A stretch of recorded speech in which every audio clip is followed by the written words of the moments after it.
নমস্কার বন্ধুরা, আমি আজকের আপনাদের সাথে এক প্যাকেট 10 টাকার বড়ি একটা ডিম দিয়ে এরকম একটা মজার রেসিপি আমি শেয়ার করব আপনাদের সাথে। আর এটা খেতে কিন্তু খুবই দারুণ লাগে আর একদম কম সময়ে কম খরচে এত সুন্দর একটা রেসিপি বানিয়ে নেওয়া যায় খুব চটজলদি।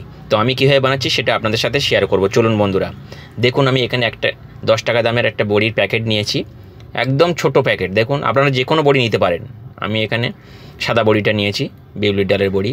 আপনারা যে কোনো ডালের বড়ি নিতে পারেন। দেখুন বড়িটা আমি এখানে কেটে নিলাম একটা প্লেটের মধ্যে।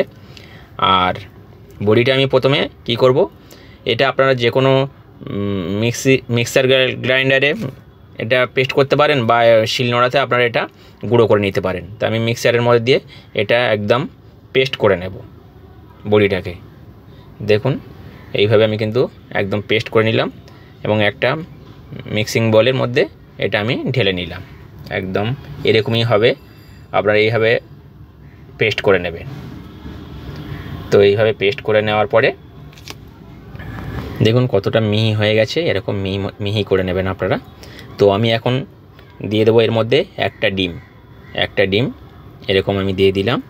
আর দিয়ে দেবো এর মধ্যে কিছুটা কাঁচা লঙ্কা কুচি, এরকম কাঁচা লঙ্কা কুচি কিছুটা দিলাম। আর দিয়ে দেব এর মধ্যে ধনে পাতাটা যেমন পরিমাণ আমি ধনে পাতা একটু বেশি দিলাম। সব রকম মশলা দিয়ে এখানে আমি এটা কিন্তু মিক্স করে নেব এটা।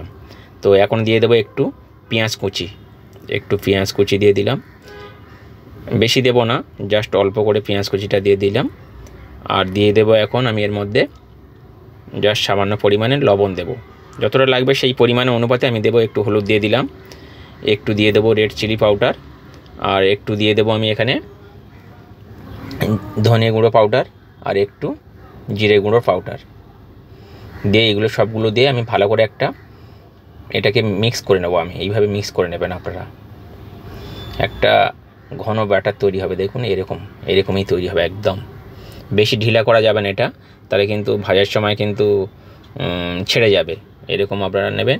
তো অলরেডি আমি এখানে কড়া বসিয়ে দিয়েছি, আর কড়াতে আমি কিছুটা আলু ভেজে নেব। দেখুন আলুগুলো এইভাবে টুকরো করে নিয়েছি, আর আলুগুলো এইভাবে একটু লাল লাল করে আমি ভেজে নেব। আলুটা অলরেডি ভাজা হয়ে গেছে। দেখুন আলুটা মোটামুটি 80% আমি একদম সিদ্ধ হয়ে গেছে, এইভাবে কুক করে নিয়েছি, আমি ভেজে নিয়েছি। তো এখন এই তেলের মধ্যে এই বড়াগুলো ভেজে নেব। বড়ি আর ডিম দিয়ে যে ব্যাটার তৈরি করলাম সেই ব্যাটারে এরকম গোল গোল আকার করে বড়াগুলো ভেজে নেব। আপনারা ছোট বড় যেমন সাইজ করতে চান সেই সাইজে আপনারা এটা এইভাবে ভেজে নেবেন। দেখুন আমি এইরকম একটু বড় সাইজ করে আমি ভেজে নিচ্ছি। এইভাবে কিন্তু আপনারা ভেজে নেবেন, আর এটা কিন্তু খেতে খুবই দারুণ লাগে বন্ধুরা। এইভাবে আপনারা একবার হলেও বাড়িতে কিন্তু ট্রাই করবেন, দেখবেন খেতে ফাটাফাটি লাগে। দেখুন অলরেডি এক সাইড হয়ে গেছে, আর এক সাইড আমি আবার এইভাবে উল্টে পাল্টে ভালো করে আমি ভেজে নেব। লাল লাল করে এরকম ভেজে নিতে হবে। আঁচটা একটু লো টু মিডিয়ামে রাখবেন, কিন্তু বেশি আঁচ দিলে নিচটা ওপরটা হয়ে যাবে, নিচটা কিন্তু কাঁচা থেকে যাবে, তাহলে ভালো লাগবে না খেতে। লো টু মিডিয়াম আছে আমি এইভাবে বড়াগুলো সব ভেজে তুলে নেব। দেখুন অলরেডি ভাজা হয়ে গেছে।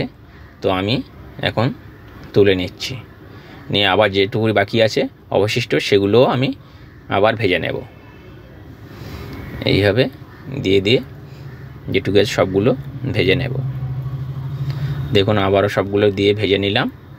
এই কড়াতে আমি দিয়ে দেবো বন্ধুরা একটু গোটা গরম মশলা দিয়েছি, এলাচ লবঙ্গ দারচিনি জয়িত্রী একটু দিয়েছি, আর একটু কুচনো পেঁয়াজ দিয়েছি, আর একটু কাঁচা লঙ্কা দিয়েছি। কোনো কারণে স্কিপ হয়ে যায়। এখন দিয়ে দেব একটু একটা টমেটো এইভাবে কুচিয়ে দিলাম। কোনো কারণে আমার ভিডিওটা অন করা হয়নি, তাই বন্ধুরা সরি। আপনারা দিয়ে দেবেন একটু গোটা গরম মশলা, একটু পেঁয়াজ কুচি, একটু লঙ্কা কুচি দিয়ে তারপরে টমেটোটা দিয়ে দেবেন। এখন দিয়ে দেবো রসুন, হাফ চামচের মতন রসুন দিলাম, দিয়ে ভালো করে এটা আবারও একটু কষিয়ে নেব, তাহলে রসুনের গন্ধটাও চলে যাবে। দেখুন এইভাবে কিন্তু কষিয়ে নেবেন আপনারা চাইলে এগুলো সব পেস্ট করে দিতে পারেন। এই মশলাগুলো আপনারা কিন্তু সবগুলো পেস্ট করেও দিতে পারেন। দিয়ে দেবো আদা, আদাটা লাস্টে দিলাম, আদা আগে দিলে কিন্তু পুড়ে গেলে তিতো হয়ে যায় তরকারি, আদা সবসময় লাস্টের দিকে দিতে হয়। দেখুন দেওয়া হয়ে গেছে, মশলা কষানো হয়ে গেছে, হলুদ দিয়ে দিলাম, দিয়ে দেব একটু ধনিয়া গুঁড়ো, একটু জিরে গুঁড়ো আর একটু রেড চিলি পাউডার, আর দিয়ে দেব এখানে স্বাদ মতন লবণ, দিয়ে আবারও ভালো করে মশলাটা মিক্স করে নিতে হবে এইভাবে। দেখুন মশলাটা আমি কিন্তু এইভাবে ভালো করে মিক্স করে নিলাম, দিয়ে জাস্ট অল্প পরিমাণে জল দিয়ে আমি কিন্তু মশলাটা আবারও ফোটাবো। তো অল্প পরিমাণে জল দিলাম, আপনারা চাইলে কিন্তু উষ্ণ জল গরম জলও দিতে পারেন, দিলে কিন্তু যে রেসিপিটা রান্না করবেন সেটার টেস্টটা কিন্তু অনেক গুণ বেশি হয়। তো তরকারির যে গ্রেভিটা ফুটে গেছে, এখন আমি দিয়ে দেব ভেজে রাখা আলু আর বড়াগুলো, দিয়ে ভালো করে আমি কিন্তু কষাতে থাকবো। এই যে গ্রেভিটা হয়েছে এই গ্রেভির মধ্যে দিয়ে এইভাবে কষাতে হবে, তাহলে এই গ্রেভিটা সব বড়ার মধ্যে যাবে, তার তখন খেতে কিন্তু ভালো লাগবে। আর যদি ঝোলটা ফুটিয়ে তার মধ্যে দেন পরে কিন্তু ভালো লাগে না, এইভাবে আগে কষিয়ে নিতে হবে বড়াটা দিয়ে। দেখুন অলরেডি কষানো হয়ে গেছে, একদম গ্রেভিটা শুকিয়ে গেছে। এখন আমি এর মধ্যে আবারও একটু উষ্ণ গরম জল দিয়ে দেব। দেখুন আবার একটু উষ্ণ গরম জল দিয়ে দিলাম। আপনারা ঝোলটা যেমন খাবেন সেই অনুপাতে দেবেন, আমি কিন্তু বেশি ঝোল পছন্দ করি না, তাই আমি এটা মাখা মাখা আমার খুব ভালো লাগে, তাই আমি এটা মাখা মাখা রান্না করব। দেখুন আমি এইরকম ঝোল দিলাম, আপনারা চাইলে বেশি ঝোল দিতে পারেন। আমি একদম ঝোল খেতে ভালোবাসি না, গ্রেভি তো এইরকমই দিয়েছি। তো অলরেডি দেখুন আমার রান্নাটা একদম রেডি হয়ে গেছে। ফুটিয়ে নেওয়ার পরে দেখুন এরকমই হয়েছে, ওপর থেকে ধনেপাতা আর একটু গরম মশলা দিয়েই নামিয়ে নিলে রেডি হয়ে যাবে ডিম আর বড়ির এরকম একটা নতুন রেসিপি। তো বন্ধুরা কেমন লাগলো আমাকে কমেন্টের মাধ্যমে জানাবেন, সার্ভ করে দেখাচ্ছি আপনাদের। দেখুন একদম রেডি। তাহলে আজকের মতন বিদায় নিই, আবার নতুন রেসিপি নিয়ে আপনাদের সাথে শেয়ার করব। সবাই ভালো থাকবেন, টাটা, বাই বাই।